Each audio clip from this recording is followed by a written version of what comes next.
नमस्कार दर्शक बंधु एचडीएफसी बैंक को नहीं एबे आसिला एक बड़ खबर।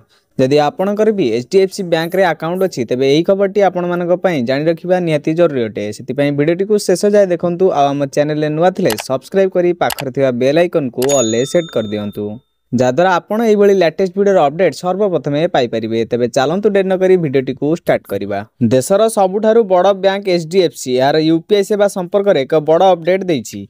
एने बैंक पक्षर सूचना दि जाइए उपभोक्ता माने आसंता काली अर्थात 12 एप्रिल 2025 दिन राति 2:30 रु सकाळ 6:30 मध्य यूपीआई माध्यम पेमेंट करें ना।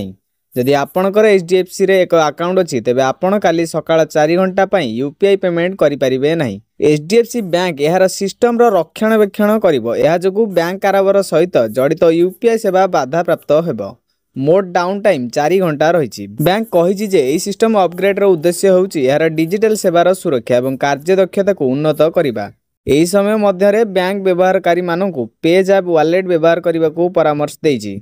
डाउन टाइम समय बैंकिंग सहित जड़ित यूपीआई सेवा समेत अनेक सेवा एचडीएफसी द्वारा प्रभावित हेबो। HDFC bank mobile banking app माध्यम करा जाउथिबा कारोबार प्रभावित हेबो।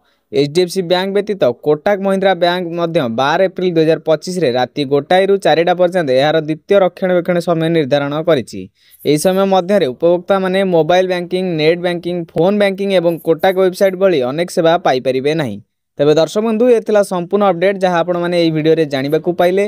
भिडियोटी भल लगी लाइक करदे। आम चैनल नुआ थे सब्सक्राइब कर पाखर बेल आइकन को ऑल सेट करदे।